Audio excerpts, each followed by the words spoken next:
In this program, we shall be looking at how scholars continued to search for certainty regarding the will of God, beyond just being sure and certain about the authenticity of the text.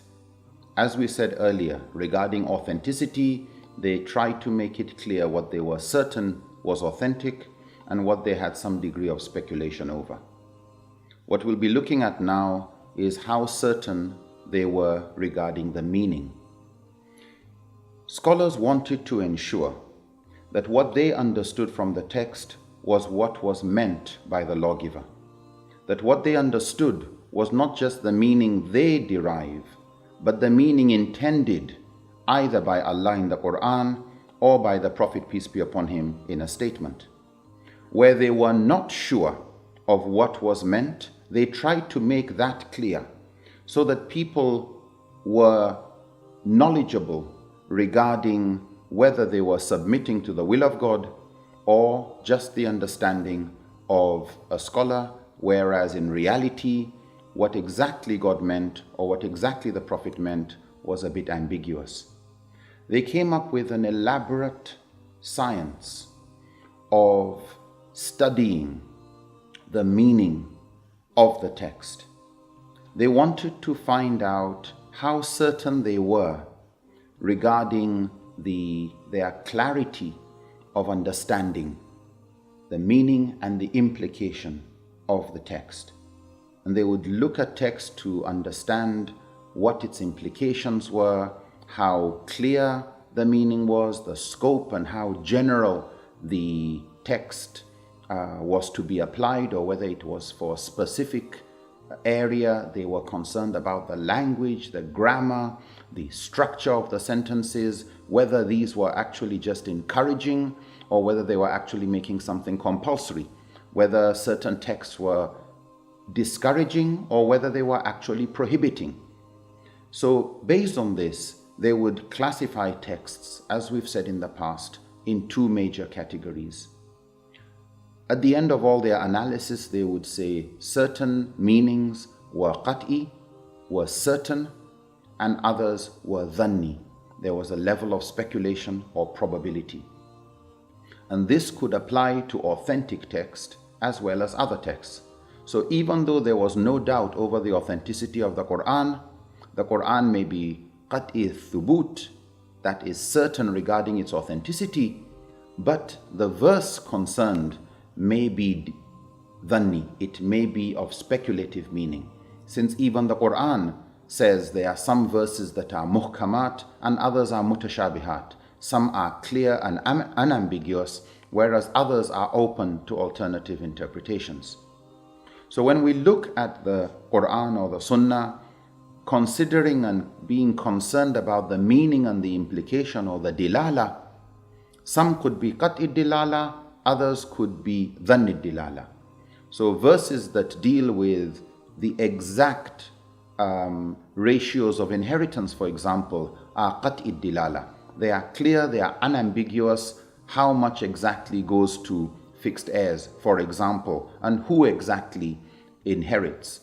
When we look at the verses prescribing specific punishments, say for zina or adultery, or the punishments for theft, these are very explicitly clear and there's no ambiguity regarding the meanings. When the Quran says we should stand for justice, or it is better to forgive, or we should never bear false witness, these are qat'i dilala. They are very clear.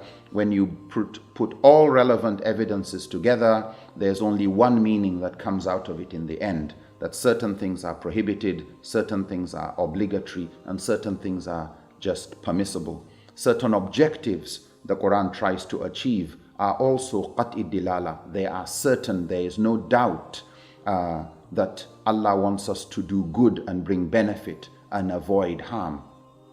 There are others, however, that are dhanni dilala. They are open to speculation.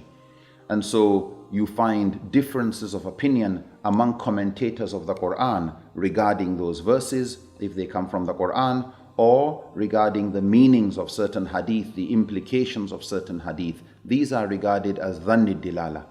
So you could get a various type or various combinations of qat'id dilala and dhannid dilala, that is certainty regarding the meaning, or a level of speculation regarding the meaning when it comes to evidence that is itself certain, and also evidence such as single chain hadith that are dhannid thubut, in other words, the credibility and reliability. There's a level of speculation about single chain hadith, about qiyas, about ijma, about other tools of ijtihad. When it comes to, therefore, questions regarding things being haram or fard, in other words, whether they are prohibited or obligatory, scholars look very carefully at statements in the Quran and the Sunnah.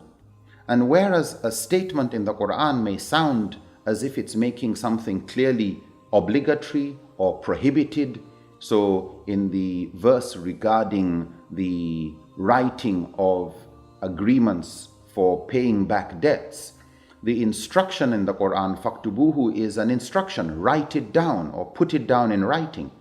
But when scholars look at that instruction and look at how did the Prophet understand it, did he put all such deals into writing, or was it enough to trust credible witnesses? So since from the life of the Prophet and the Sahaba, it wasn't all put into writing, then they would consider that verse as not creating a command, but a recommendation, not a fard, but a mustahab.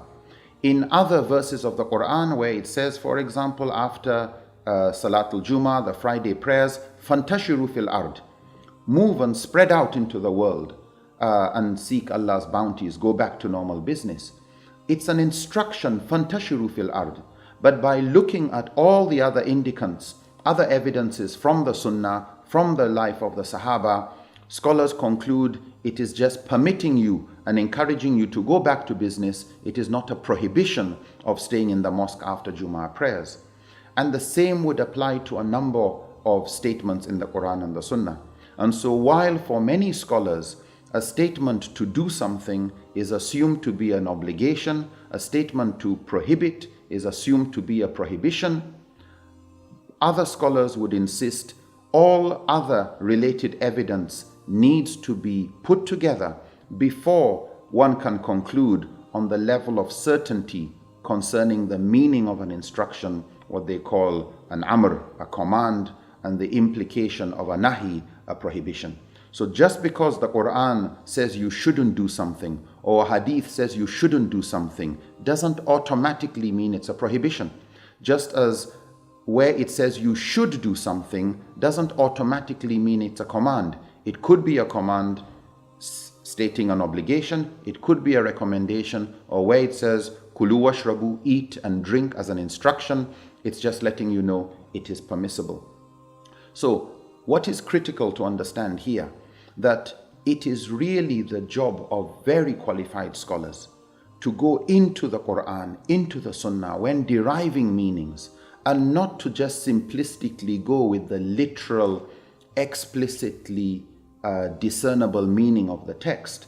And as we will see when we come to discuss the question of Sunnah, scholars distinguished between Sunnah and Seerah, between the practice and tradition of the Prophet that was meant to be emulated, and those part of the life of the Prophet and his biography that he did which were tied to contexts and part of history, but not necessarily part of the Sunnah. So it is important to recognize and appreciate that this is an area that requires tremendous caution even by scholars, let alone students of knowledge.